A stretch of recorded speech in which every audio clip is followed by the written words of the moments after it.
Тим жүйөлүсү болбосо Орусияга барбай турууну сунуштады. Орусиянын аймагында киргизилген кошумча коопсуздук чаралары жана мамлекеттик чек ара аркылуу чет өлкөлүк жарандарды өткөрүүдө күчөтүлгөн көзөмөлдөө режими улантылып жаткандыгы тууралуу байланыш. Элчилик Орусияга кирүү үчүн жүйөлүү негиздери жок болсо, кыргыз жарандарына жогоруда көрсөтүлгөн чаралар алынып салынганга чейин анын аймагында баруудан убактылуу баш тартууну сунуштайт. Бул тууралуу Тимден билдиришти. Ошону менен бирге зарыл болгон учурда кыргыз жарандары тийиштүү жардам же консультация алуу үчүн элчиликтин төмөнкү телефон номерлерине кайрылса болот. Айдоочу милицияны капотто сүйрөп кетти. Бишкектин Дордой биринчи конушунда айдоочу милиция кызматкерин капотто сүйрөп кеткен видео тарады. Свердлов Рейптин билдиргенде 4-сентябрда милиция кызматкерлери жол жээгинде мыйзамсыз бензин сатып жаткан жарандарды байкап калган. Укук коргоо кызматкери мыйзамсыз сооданы токтотуу талабын койгон, бирок жаран жашырып кетем деп аны сүзүп, капотунда сүйрөп кеткен. Окуя боюнча бийлик өкүлүнүн коркутуу же зомбулук көрсөтүү беренеси боюнча иш козголуп, айдоочу кармалды. Маалымат булагы Кактус Медиа.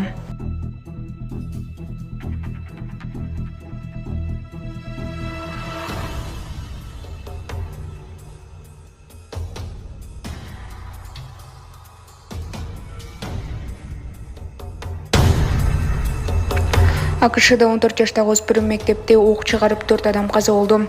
АКШнын Жоржия штатында 14 жаштагы өспүрүм мектепте ок чыгарып кеминде 4 киши каза таап, 30 киши жарадар болгонун СНН каналы билдирди. Окуя кечээ 4-сентябрь күнү эртең менен Уидер шаарындагы Апалачи мектебинде болгон. Өлгөндөрдүн арасында 2 окуучу жана 2 мугалим бар деп айтылат маалыматта. Жоржия тергөө бюросу ок аткан өспүрүм камакта экенин айтты. Маалымат булагы Сереп Медиа. Орусияда киши өлтүрүүгө шектүүлөр Бишкекте кармалды.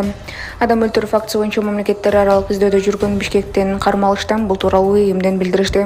Милиция кызматкерлери тарабынан Бишкек шаарында жүргүзүлгөн атайын операциянын жүрүшүндө Орусиянын аймагында жасалган оор кылмыш үчүн мамлекеттер аралык издөө жарыяланган 2 жаран кармалды. Азербайжандын жана Орусиянын 2000 жана 2001 жылы туулган жарандар 36 жаштагы кишинин өлүмүнө байланыштуу мамлекеттер аралык издөөдө жүрүшкөн. Кылмыш иши Орусиянын Ханты-Мансийск автономдук округу Югра боюнча тергөө орундарыгы тарабынан иликтенүүдө. Маалыматтарга караганда 2024 жылдын 28 августка караган түнү Сургут шаарындагы бычак менен куралданган жогоруда аталган адамдар 1988 жылы туулган жаранга 100дөн ашык жаракат келтирген. Алган жаракатынан улам жабырлануучу окуя болгон жерде көз жумган. Шектүүлөр кийин изин жашырып качып кетишкен. Издөөдө жүргөндөр Борбор калаанын кичи райондорунун биринде ижарага алынган батирде жашынышкан. Учурда кармалган адамдар камакка алынды. Маалымат булагы Сереп Медиа. Урматтуу Москва шаарындагы мекендештер, эгерде сизди тиш оорусу тынчсыздандырып жатса, анда сизге Унбем клиникасын сунуштайбыз. Стоматология заманбап техникалык каражаттар жана материалдар менен камсыздалган. Жогорку даражадагы адистер өз ишинин сапатына кепилдик беришет. Хирургиялык стоматология, тиштерди кооздоп калыбына келтирүү, кандай гана оор абалдагы тиш болбосун, оорутпай алып салабыз, жулабыз. Тиштерди кесипкөй чеберчиликте, гигиеналык тазалоодон өткөрөбүз. Брекет системабыз да бар, имплантация жасайбыз. Металлокерамика, цирконий жана башка түрлөрдү колдонуу менен сиз каалаган сапатта тиштериңиздерди оңдоп түзөп, салып жана тазалап беребиз. Биздин дарек Москва шаары, ВДНХ метросу, Кондратюка көчөсү 2, байланыш номеру +7 925 103 22 55.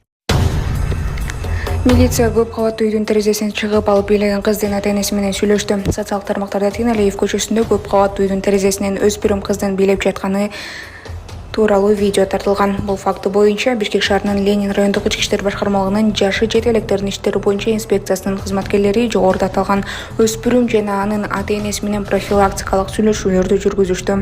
Маалымат булагы Сереп Медиа. Орусияда Кыргызстанда кыздын 6 кабаттан кулашы шектүү катары 2 кыргызстандык кармалды. 4-сентябрда Санкт-Петербург шаарында 6 кабаттан кулап кеткен кыргыз жараны тууралуу ЖМКлар жарыялаган маалыматка байланыштуу министрлик төмөндөгүлөрдү билдирди. 3-сентябрда саат түнкү 2 чамасында полиция кызматы окуя болгон жерге келген. Жабыркаган кыз бир нече жаракат менен ооруканага жеткирилген. Ошондой эле окуяга тиешеси бар деген шек менен 2 кыргыз жараны 2001 жылы туулган МБ жана 2001 жылы туулган СШ кармалган. Орусиянын укук коргоо органдары тарабынан тиешелүү текшерүү иштери жүрүп жатат. Жабыркаган жаран 2002 жылы туулган АБ учурда ооруканада жана анын абалы туруктуу оор деп бааланууда. Бул факты Санкт-Петербург шаарындагы башкы консулдугунун көзөмөлүндө жана коопсуздук тиешелүү органдары менен байланышта. Санкт-Петербургда кыргызстандык кыз 6-кабаттын терезесинен кулап кеткени жергиликтүү маалымат каражаттары жазып чыгышкан. Маалыматка караганда, каргашыл окуя 3-сентябрга караган түнү шаардын Москва районундагы Заставская көчөсүнө жайгашкан үйдө болгон. Журналисттер кызды 6-кабаттагы батирдин терезесинен түртүп жиберишкенин, андан кийин алар кызды унаага салып алып кетүүгө аракет кылышканын жазышкан. Маалымат булагы Сереп Медиа. Аскар Акаев экс-президент макамын калыбына келтирүү боюнча жогорку кеңешке кайрылды. Кыргызстандын мурдагы президенти Аскар Акаев экс-президент макамын калыбына келтирүү өтүнүшү менен жогорку кеңешке кат жолдоду. Бул маалыматты парламенттин басма сөз кызматынан ырасташты. Аскар Акаев Кыргызстанды 1990-дон 2005-жылдар аралыгында башкарган. Ал 2005-жылы 24-марттагы төңкөрүштөн кийин бийликтен кулатылган. Акаев өлкөдөн качып Москвага кеткен, кийинчерээк кызматын тапшырган. Арадан 16 жыл өткөндөн кийин 2021-жылы Акаев Кыргызстанга кайтып келген. Ал Кыргызстанга күнтөр иши боюнча сурак бериш үчүн келгени жана тергөө менен келишим түзгөнү кабарланган. 2021-жылдан кийин Аскар Акаев Кыргызстанга бир нече ирет келип кеткен. 2023-жылдын башында башкы прокуратура Аскар Акаевга карата козголгон кылмыш иши жооптоо тартуу мөөнөтү өткөндүктөн жабылганын билдирген. Акаев россиялык басылмаларга курган маектердин биринде пенсияга чыккандан кийин Кыргызстанга кайтып келүүнү пландап жатканын билдирген. Маалымат булагы Аралаш маалыматтар. Амансыздарбы? Мен атым Айша. Сиздердин акчаңыздарды ала атабыз. Алла ыраазы болсун сиздерге. Дагында кайрылымды кылып коюңуздар. Барыңыздарга Алла ыраазы болсун. Алейкум кыргыз элим. Сиздерден келип аткан жардам жакшы эле келип атат. Сиздерге Аллахым ыраазы болсун. Менен кайтпаса Алладан кайтсын. Ошо Айша кызым жүрөгүдөн ооруйт, жүрөгүдө тешиги бар. Ошо Түркияда операция жасатыш керек тез аранын ичинде. Ошого $20,000 керек. Ошого 1 сомдон, 2 сомдон болсо ham кайрымдуулук кылып коюшуңуздарды суранам. Өзүм квартирада турам, 6 балам бар. Жолдошум ооруйт. Ошого сиздердин жардамыңыздар керек. Ошого жардам берип коюшуңуздарды суранам.